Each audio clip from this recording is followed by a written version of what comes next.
The Russian academic community is facing harsh pressure from security forces.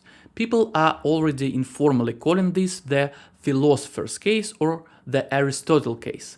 At the center of this event is the Institute of Philosophy of the Russian Academy of Sciences.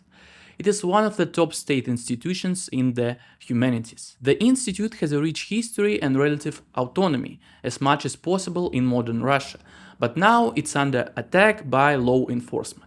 What does all this mean? Who would target researchers who seemingly stay out of politics? Behind this situation is a real ideological conflict that is becoming administrative, financial, and political all at once. More and more Russian officials believe the country needs sovereign science, including sovereign philosophy. Figures like the scandalous philosopher Alexander Dugin and the Orthodox oligarch Konstantin Malofeev play a big role in this. Are the conservatives really so powerful that they can launch a crackdown against their rivals? I'm Vladimir Metelkin, a historian and journalist. Let's figure this out. Don't forget to subscribe to the channel and click a like button. Thank you for watching this. Last week, investigators searched the homes of several Institute of Philosophy employees. According to different sources, 7 to 10 prominent academics were detained and taken in for questioning. There have never been such massive raids against a single academic organization in modern Russia. Among these targeted was 87-year-old academician Abdusalam Guseimov, the acting director of the institute. Former employee Yulia Sinyoka wrote that the searches started early in the morning, as usual in Russia, followed by interrogations. Most scholars were released under various restrictions. Some had their devices confiscated. But one person, Svetlana Mesets, faces real charges. Large-scale fraud as a part of an organized group. She's now under house arrest. The case is built around the legacy of Aristotle project. For several years, scholars used state funds to prepare a complete Russian edition of the ancient thinker's work. Investigators claim the result of this work are fake. They say that instead of finished text, academics submitted some drafts to inflate the amount of work. They also accuse them of including things in the reports that were outside the project's official goals. Overall, the investigators are using a typical tactic for Russia, finding minor flaws in final documents, calling them deliberate fraud, blowing the problem out of proportion, and using police raids and arrests. For a long time now, Russia has lacked investigative bodies and courts that are independent of the executive power, ones that are not subject to political pressure. The conviction rate in Russia is consistently over 99%, and if a case has political motives, which this one clearly does, then any acquittal can only happen if ordered from above. It is important to understand how humanities research is funded in Russia. Money for these projects is given only from whatever is left over. The budget for this Aristotle project, 52 million rubles over 3 years, is microscopic compared to other state spending. Usually these grants just cover basic bonuses for a small team, some travel costs and printing books and other stuff. In Russia, if a project leader gets about 50,000 rubles a month and the team members get 20,000 each, that's considered good. And you spend more time filling out reports than spending this huge quote-unquote money. Meanwhile, every year of the war cuts these funds by 5 to 10%. They say the enemy is at the gates, so we must tighten our belts. But the media, whether legal or banned, doesn't care about this. Everyone in my field has long been used to translating Aristotle and other great minds basically for free. So where does politics come into a case about ancient history researchers? The Institute's employees are not the opposition. We do not publicly speak out against the government.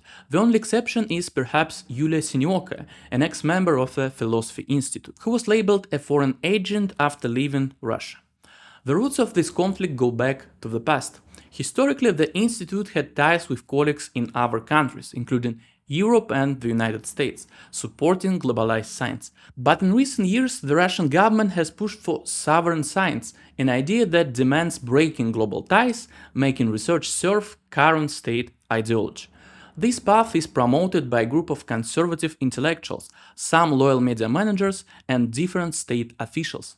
In 2021, they already tried to take control of the Philosophy Institute, but the conflict immediately became ideological. In Russia, the far-right media can get away with a lot. The state is very tolerant of this group, letting them hunt for internal and external enemies, and even criticize officials for not being patriotic enough.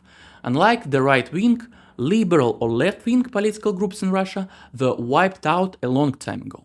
Only tiny remnants are left.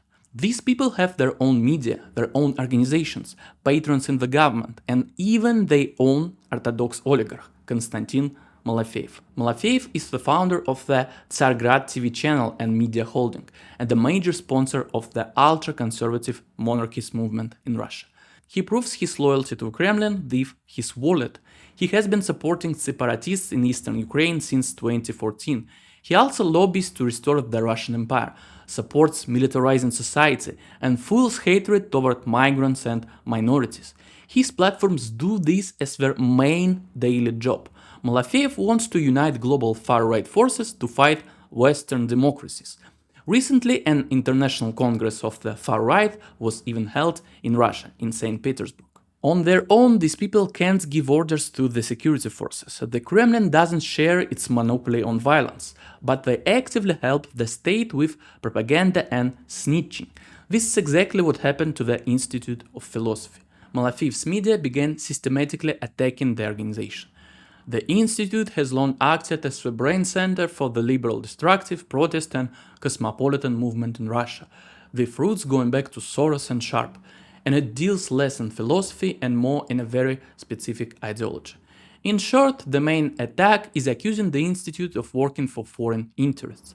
And of course they had to drag in American financier George Soros and also Gene Sharp, the author of books on nonviolent or orange revolutions.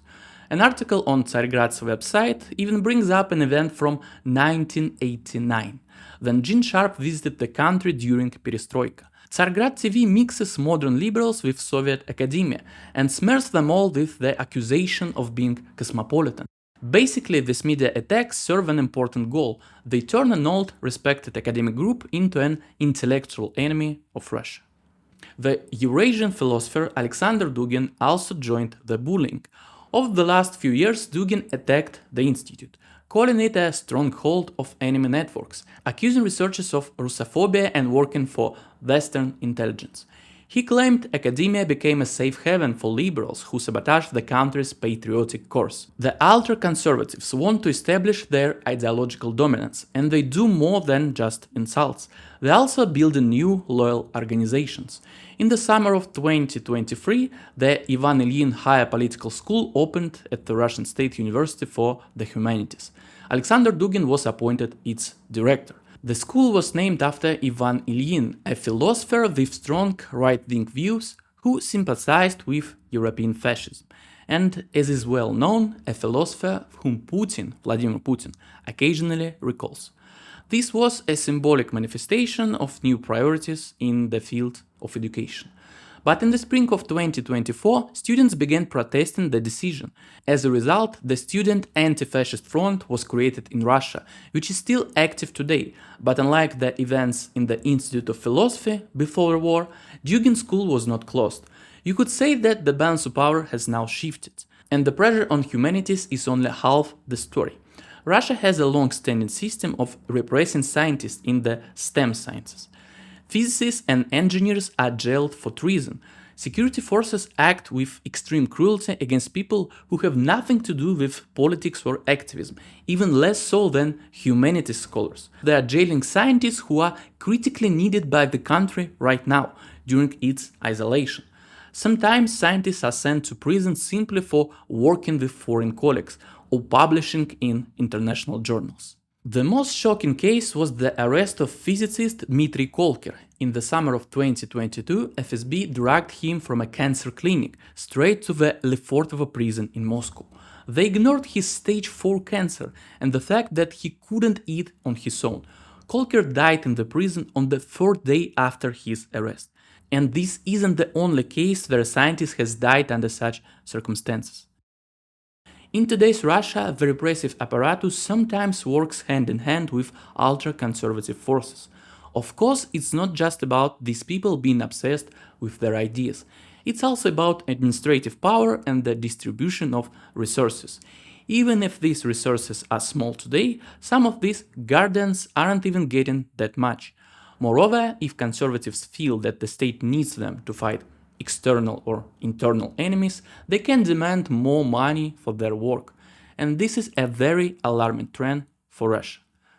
This was Vladimir Metelkin, a historian and journalist. Subscribe to the channel, hit the like button and support me if you find my work valuable. See you soon!